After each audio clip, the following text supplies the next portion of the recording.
అమావాస్య. అమావాస్య నాడు శుక్రవారం కూడా కలిసి వస్తే కనుక ఆ రోజు మనం లక్ష్మీ పూజ చేసుకోవడానికి చాలా అనుకూలమైన రోజుగా చెప్పుకోవచ్చు. ఎందుకంటే శుక్రవారంతో కూడిన అమావాస్య వచ్చినట్టయితే గనక ఆ రోజు లక్ష్మీదేవికి ప్రీతికరంగా పెద్దలు అనుభవజ్ఞులు వర్ణించడం అనేది జరిగింది.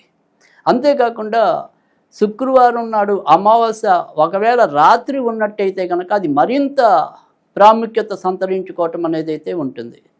అయితే ఏప్రిల్ 17వ తారీఖు శుక్రవారం నాడు వచ్చే అమావాస్య మనకి సాయంకాలం ఇంచుమించుగా 5:30 వరకు ఉంటుంది.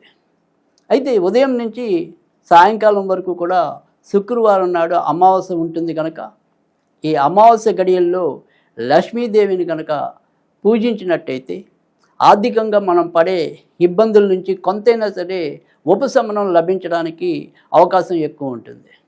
అంతేకాకుండా ఇదే రోజు ఇతరత్ర కూడా అంటే ఎవరైతే మరి వ్యాపారాలు నిర్వహిస్తూ ఉంటారో వారి వారి యొక్క వ్యాపార స్థలాల్లో కూడా ఈరోజు మరి లక్ష్మీ గణపతికి సంబంధించిన పూజ చేయించినట్టయితే కనుక ఖచ్చితంగా వారి వారి యొక్క వ్యాపార అభివృద్ధికి కూడా అది దోహదపడటం అనేది అయితే జరుగుతుంది. అయితే ఈరోజు మరి ఈ శుక్రవారం నాడు అమావాస్య నాడు లక్ష్మీదేవికి ఏ సమయంలో పూజ చేయాలి, ఎలా పూజ చేయాలి, ఆ వివరాలన్నీ కూడా ఒకసారి తెలుసుకుందాం. శుక్రవారం నాడు మనకి రాహు కాలం అనేది ఇంచుమించుగా ఉదయం 10:30 నుంచి మధ్యాహ్నం 12 వరకు ఉంటుంది. సాధారణంగా ఎవరి జీవితంలో అయినా సరే రాహువు గనక అనుకూలకంగా లేకపోతే ఆర్థికంగా సమానమైన స్థితిగతులు లేకపోవటం, అంటే ఎంత సంపాదించినా కూడా మళ్ళీ ఏదో విధంగా జారిపోతూ ఉండటం, ఎదుగుతున్నట్టే ఎదిగి ఆగిపోతూ ఉండటం, ఇలాంటి ఇబ్బందులన్నీ కూడా సాధారణంగా రాహువు వల్ల వస్తూ ఉంటాయి. అంతేకాకుండా రాహువు గనక మనకి సరైన స్థితిలో ఉంటే ఆకస్మికంగా ధనయోగం కలిగించడం అనేది, మంచి కీర్తి ప్రతిష్టలు కలిగించడం అనేది కూడా రాహువు వల్లే అవుతుంది.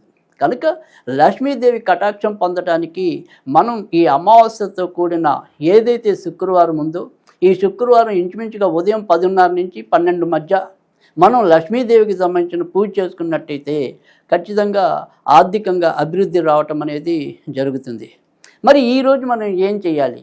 ఏదైతే శంకరాచార్య వారు రచించిన కనకదారాస్తవం అనే స్తోత్రం ఏదైతే ఉందో అది 5 సార్లు చదవాలి ఈరోజు. తర్వాత క్షీరాన్నం నివేదన చేయాలి. అయితే ఈ క్షీరాన్నంలో ఖచ్చితంగా యాలకులు కానీ ఇతర పరిమళ ద్రవ్యాలు ఏవైతే ఉంటాయో అటువంటి వాటిని కలిపి లక్ష్మీదేవికి నివేదన చేసినట్టయితే కనుక చాలా చక్కటి ఫలితం రావటం అనేది కూడా ఉంటుంది. ఒకవేళ ఎవరైనా సరే కనకదారాస్తవం అనేది చదవలేకపోతే మరి ఏం చేస్తే ఉపశమనం లభిస్తుంది అనేది కనుక చూసుకున్నట్టయితే ఈరోజు మరి లక్ష్మీదేవి యొక్క బీజాక్షరాలు ఏవైతే ఉంటాయో చాలా తేలికైనది. ఓం శ్రీం ఓం శ్రీం ఓం శ్రీం ఓం శ్రీం, ఇది 108 సార్లు చదివినా కూడా అదే రకమైన మంచి ఫలితం రావడానికి ఉంటుంది.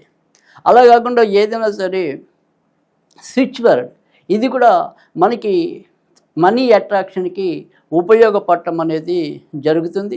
కనుక జాస్మిన్ జాస్మిన్ జాస్మిన్ అనే స్విచ్ వర్డ్ ఏదైతే ఉంటుందో దీన్ని చదువుకోవటం వల్ల కూడా ఖచ్చితంగా ఆర్థిక ప్రగతి లభించడం అనేది అయితే ఉంటుంది.